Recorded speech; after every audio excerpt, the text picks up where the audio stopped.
Hello everyone, my name is Ellis Bernier. Welcome to this episode of the Poolside Chat. Today we have Mr. Woodcock, Ms. Dolson, and Ms. Ziegler on the show today to talk about changes in the district and how it's affecting students in 2023. And hope you guys enjoy.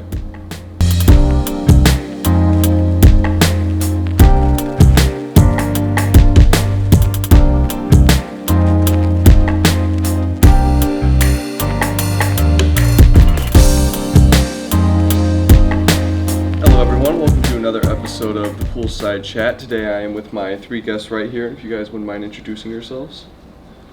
Sure. I am Casey Dolson. I'm the Assistant Superintendent of Curriculum Instruction and Assessment for the district. Dana Ziegler, Executive Director of Curriculum and Instruction. Brett Woodcock, the Executive Principal of Liverpool High School. Awesome. Thank you guys so much for coming out. I really appreciate you guys coming out here to talk to me.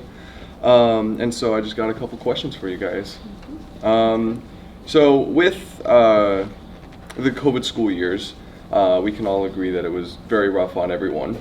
And attendance suffered, mental health, grades, everything of that sort. Is there anything that is exclusive to the administrative perspective with that? When I think about, first of all, probably the first time I've heard the C word, COVID, in like 3 or 4 months, which is, that's like kind of refreshing, I'm sure, for all of you as well. But when I think about, from an administrator's perspective, what we've had to deal with from the COVID standpoint is, for the last 3 years, it's all been about health and safety. You know what I mean? Our focus was, how do we get kids in the schools? How do we keep people safe? You know, how do we make sure that you know, we're following the mandates that New York State says? So that takes up a whole bunch of our time, is figuring out, you know, do people have to wear masks? Do people not wear masks? You know, do people have to be vaccinated? You know, there are a whole bunch of different types of things. I'll give you like one example. We did the homecoming dance last year. Yeah. Right? So last year we spent hours trying to figure out, how do we get 1,000 students into a homecoming dance when there's the requirement that everybody's vaccinated. They had to show proof of vaccination. So what that does is it takes time away from what our normal focus is in school prior to COVID, which is on, you know, making sure we're focusing on our opportunities for kids and focusing on our academics. So we've no longer, fortunately, hopefully, I haven't thrown all my masks away yet, but hopefully we're kind of beyond the point where we're spending our time focusing on health and safety regulations with regards to COVID, and more academics and opportunities for kids. Do you guys have anything else to add? The one thing that I was thinking, Mr. Woodcock talked a lot about health and safety and those protocols that we had to spend a lot of time on. But one of the things on my end that I helped work on with our Department of Technology is making sure that during the COVID time where we were out of school, we needed to make sure that our students had access to the internet and Wi-Fi. And in that time, we were given grants to purchase hotspots to give to families. And something good that came out of that time is we're continuing that support for families. So we do have families in our district who, for whatever reason, whether it's economics or they just came here to the country from somewhere else and they don't have access to the internet. So we're continuing that support through giving families hotspots so they have access to Wi-Fi. So that was one of the things that, you know, in addition of health and safety and wellness, is making sure our students had access to academics at any time, whether it was during the school day or outside of the school day. Awesome. Now, with this being the first normal year in a while, is there anything specifically that the district is doing to make it better or more normal or just safer? We've talked about the stuff at the high school, so I know, you know, I've actually been here before, and we've talked about some of the procedures and the policies that we've changed to make the environment better for all kids. So, you know, when you say normal, I think about a lot of things, because normal, where you can come to school, you can enjoy your friends, you can have a good day, and you can not worry about, you know, are there going to be 12 kids in the bathroom when I want to go to the bathroom, right? Those types of things. So yeah, there's a lot of things that we've done that you're aware of. I'm sure all of our students are aware of, to try to make the environment better for everybody. We're trying to build a community here where we support all of our kids in fine arts, all of our kids in athletics. You know, we do our class meetings where we get together, and you can see the 400 to 500 other kids that are in the same boat that you are every single day. So, you know, I would say those are the types of things from the high school level, and then Ms. Stolson, Ms. Ziegler could share some of the K-8 stuff. I would say from the K-8 perspective, our Education 2020 shifts and our K-2 and 3-5 and 6-8 model have really afforded us a time to really examine everything that we do and the practices that we have always done just because that's how it's been done, and really challenge our thinking around some of that. So coming off of COVID and then also developing these new models in our quadrant system has really afforded us a lot of good challenges to work together with our staff and families and students to provide the very best we can. And to focus on academics, I would say from a K-12 perspective, during COVID, we came to the realization that we did not have consistent practices in the district in all, you know, K-12 different courses, because during the pandemic we came together to build common resources and kind of divide things up, because we had to kind of recreate everything that we were doing to put it into a virtual model or a hybrid model. And so when we came together to create these resources, we realized how many different ways everybody was doing things. And when you have, you know, 24 teachers teaching third grade, and you know 12 of them are teaching it in this way and using this resource, and 10 are teaching it another way, and 2 aren't really sure, that it was time for us to come together and build some consistency, and have some bottom lines and specific ways that we were going to instruct our students. The instruction obviously looked different during COVID as to what you're talking about now with a more normal type of school setting, but we brought those practices with us to this normal setting. And we've spent that time really building common practices, common procedures, talking about ways that we deliver instruction in our classrooms, ways that we grade students, what type of policies do we have for late work or making corrections to assignments. And it's not perfect, but we're continuing to work on that, and COVID allowed us to examine that, and also the changes with our shifts in what our district looks like allowed for that. And do you think all of those changes have been largely successful and going well? I think that it's, yes, but I would love to give it some more time to really look at the data and hear from our students about their experiences, and also hear from our teachers and other staff members about their experiences with these changes, before we say this was wildly successful or this was a flop.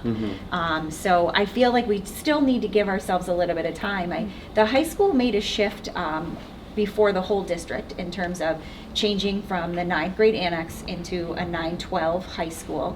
And you're starting now to see some positive data and positive changes, whether it's in students' academics or students' discipline and students' attendance. But we still don't have a full big picture and enough time to pass to really see, was this the best move? Is it very, very successful? In addition to that, we continue to make tweaks and changes, right? So Mr. Woodcock talked about how we've talked about the pass system and the cell phone policy at the high school. So those are changes that we made in addition to moving 9th grade into the building. So there's so many different factors, and we make all these little tweaks and changes, that it's just going to take us a little time to have things happen for a longer period of time to examine the true difference. So it's very fluid. The whole system is very fluid. Absolutely, and it's a good thing that it is, because that shows that we're listening to our students and our families and our staff members to make these tweaks and changes. We're getting feedback, we're changing our mindset, we're thinking about things differently, and that's a good thing. We want to have the best experience for everyone in our school community, and in order to do that, we have to hear from everyone. Absolutely. And as a student from this perspective, I would say that all the changes that are being done are very good ones. At least the high school, I have the most experience with that. But I would say that this is one of the best school years we've had in a long time, and whether talking about COVID or not, and this fluid system, you can feel that it's open to change, and it's very appreciated by everyone. I think we've created a culture and an atmosphere in Liverpool with all parties that we are always looking to do better, and we're never satisfied. And I think that vision to take feedback and collect it and learn more and do better is not going away. There's not a we did great, we didn't do well. It's that we're always looking to do better. And I would also say that vision is starting to be realized by everyone in the school districts. This program is a great example of like some of the.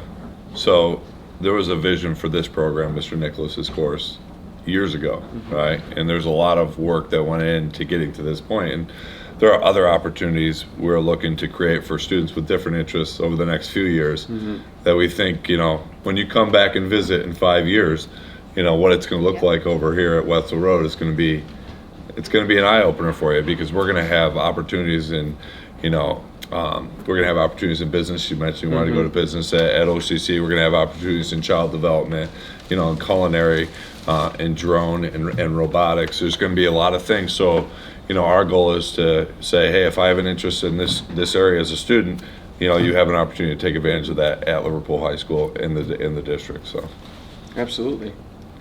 Now, as far as the data that you guys wanted to share, you guys are more than welcome. What kind of data were you guys hoping to show?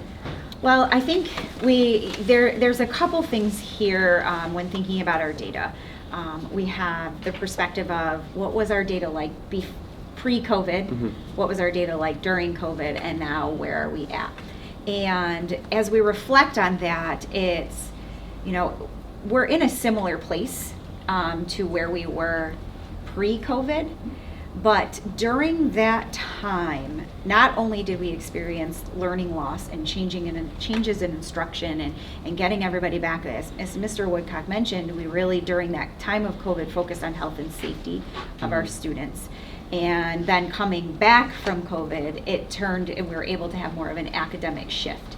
So it's hard for us to really kind of say, here's what it was like pre-COVID, here's what it was like during COVID, and here's what it's like now, and think that what it's like now is just because of COVID, right?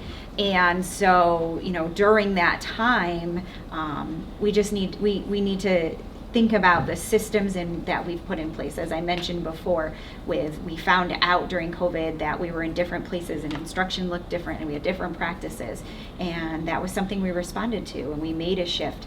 And currently we have consistent instructional practices, we have consistent instructional resources.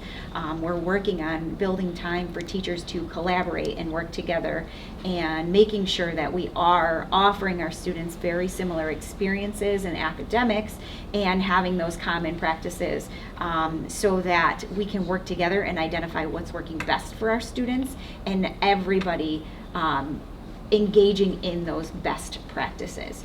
And so it's hard to kind of compare our data from pre-COVID to what it was during COVID and what it is now.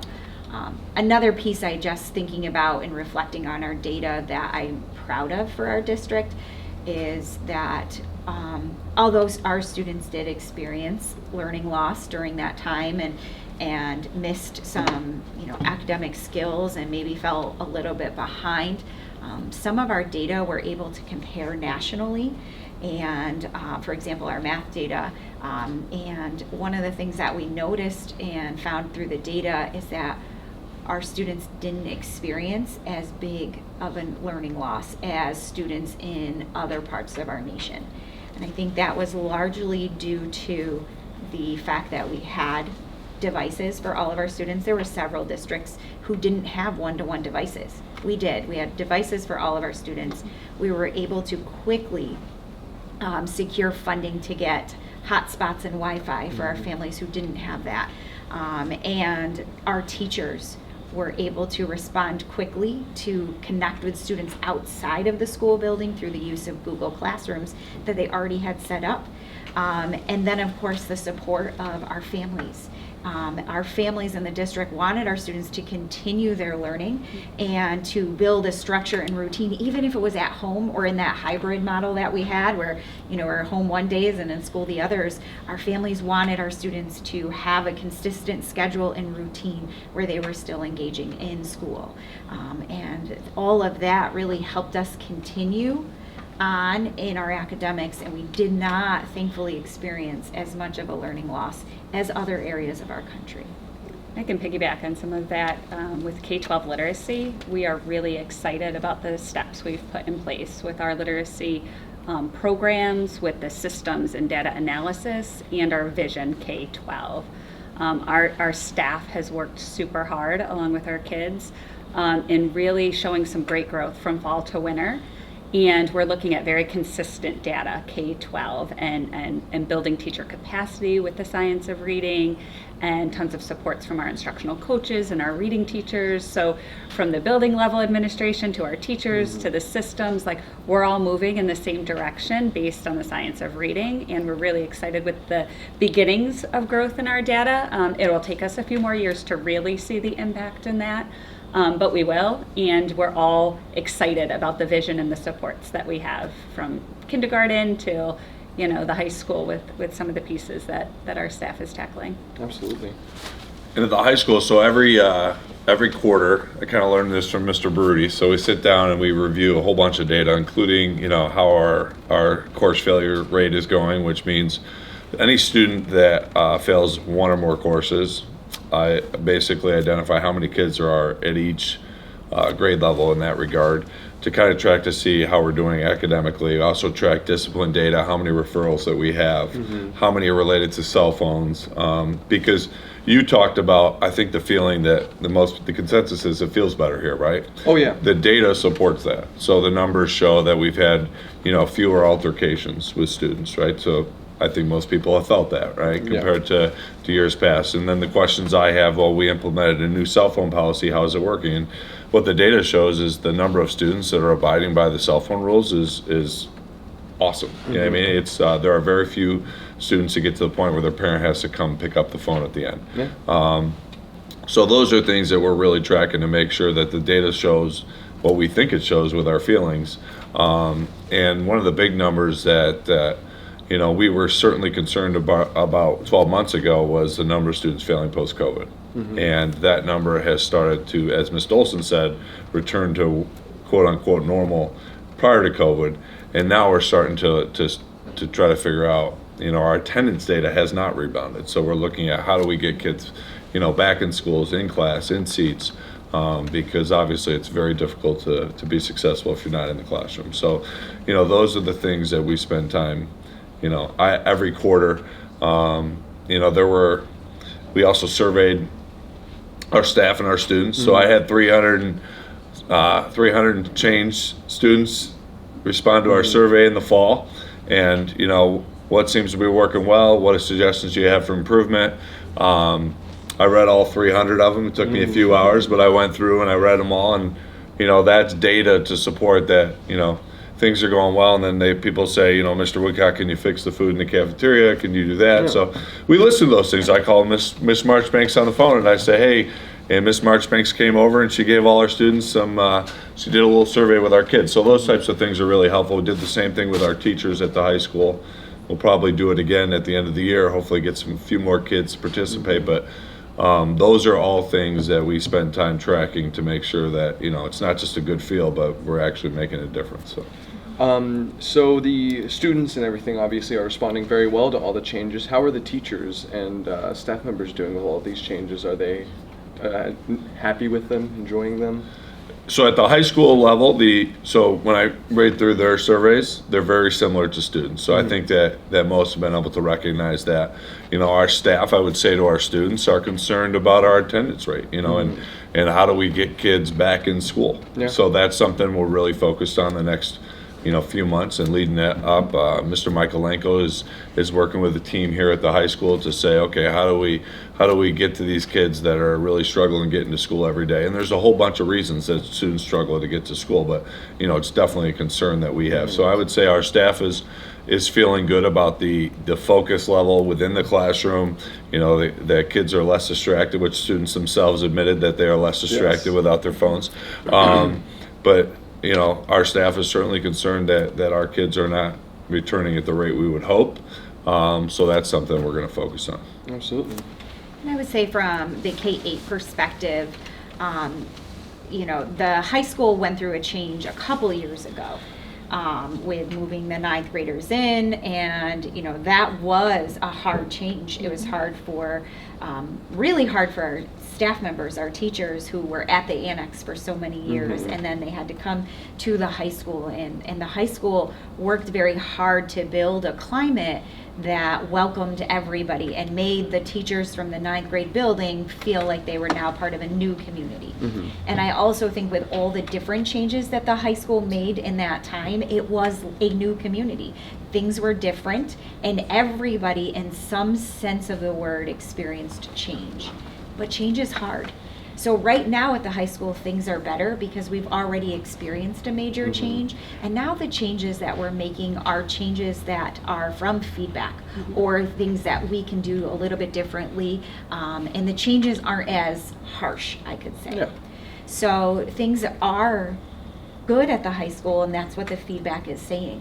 If you think about K-8 though, this is their first year of major change. We had, I believe it's about 80% of our students, K-8, went to a different building. So those students have been experiencing major changes, and families. You know, you used to have, I ran into a family last night at Chestnut Elementary at their science fair, and they're triplets, and they were at Donlin for years, and now they're at Chestnut, and it was almost, it was strange for the family to be at an event at Chestnut because they always saw themselves at Donlin. And so that change is hard, and hard on everybody, our students, our families, and our staff members. And in addition to building changes, we also added some different programs in the way things look at our middle schools.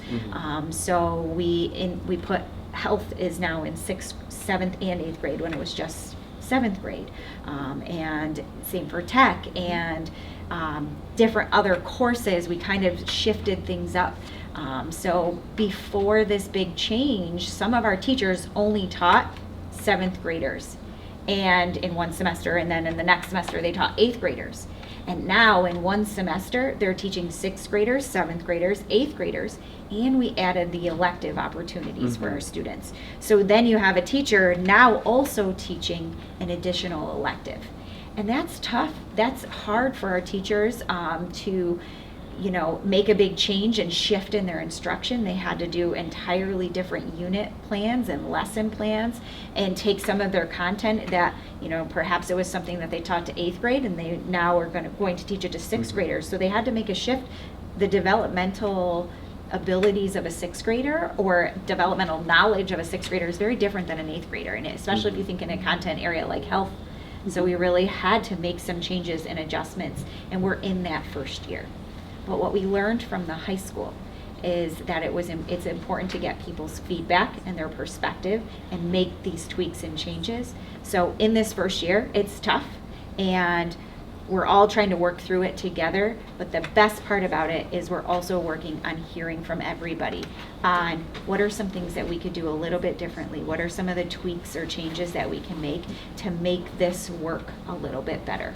Absolutely. Are there any more plans to improve anything about the districts? That's a very broad. So It's many. very broad. As soon as I said, I was like, many how can I make that more But specific? Ms. Ziegler did mention this, and I don't know if you want to kind of reinforce it. Yeah. That here in Liverpool, we have a mindset that we just want to always do better. Like, we're not satisfied with status quo. Absolutely. And so, like, things are good at the high school, But we're not done. That's not it. There are many other areas that we can make some tweaks or changes or positive adjustments. And same with our K-8. K-8 might be a little bit more changes and look a little bit more significant of changes to make things better than perhaps the high school will be next year. But we are always looking for ways to do better and be better and offer more for our students and our families. And that's something that I love about Liverpool. Absolutely. And I have to say, my colleagues, Yep. our teachers, all of our staff members, it's not just us that feels that way, it's them too. And so it becomes this community effort of we always want to do more for our students and families and offer more, and that's where we really put our laser focus on that, and it brings us together and helps us move forward. Awesome. We have a team, and I say team super collectively, that is really empowered at this point to continually do better. And COVID's kind of a product of that, right? So we had to learn so many things really quickly as students, as families, as educators. And at the same time, Liverpool tackled some of the most complex change and restructuring simultaneously. So, back to your earlier question, that's a lot on people when you're not in your home base where change, you lean on the people you had and the relationships you had.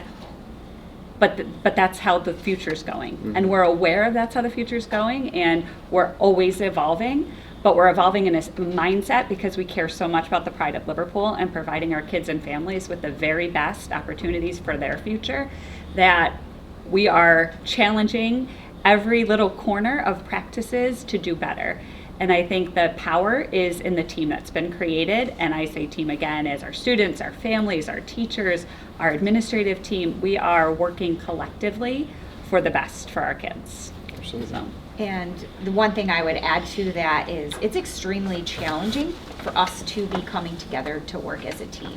Administratively, it's a little bit easier because our schedules allow for flexibility and time for us to come together. But the way our schedule is, it doesn't necessarily allow for our teachers to have that time to collaborate with one another. And I would say that that's one of the big changes that we are going to try to make next year, is to find a way to carve out dedicated time for our teachers and other staff members to collaborate and learn from one another. So those changes were mentioned at the board meeting, and we've had some conversations about what that could look like. That proposed change would be that once a month, the students would have a 2-hour delay schedule, almost like a 2-hour delay snow day, but staff would still come to work on time, but students would not be here for a later 2 hours. And in that 2 hours of time, that's where we would have the opportunity to come together and collaborate with one another. And that's something that we value as an administrative team, but a lot of our feedback from our staff members say they want more time together. They need time together to talk about what's going well and how and learn from each other. So that's one of the big changes that we're hoping to make next year. As I said, we've mentioned it to the Board of Education. We've talked about it administratively. We've got some feedback from staff members that time is needed. And now it's a matter of, is this the best model and the best way to do that, and can we move forward with it? Awesome. So you could enjoy an extra 2 hours of sleep. I mean, If you're a senior, correct? Yeah. So I know. Sorry, I'm maybe sitting you over won't here enjoy almost it. That's why I didn't get a reaction out of it. Yeah. I'm missing it. I know. It's Yeah. very sad. I don't know. I missed the snow day that we all got to choose too. It's rough out here. But is there anything extra that any of you would like to say to the community? Just that, personally, I can speak for myself that I'm excited about where we're headed. I know that change is tough. K-12 have been through a lot of changes. So I would echo what Ms. Dolson said about, K-8, because I know that they've been through a big transition this year, and people are, last year there was a lot of people questioning, should we have brought 9th grade to the high school, because we had a lot of stressors last year with COVID, and it wasn't the best environment at the high school, but we were able to implement some things with support of our teachers and staff, and with the common goal that we want to enjoy coming to school.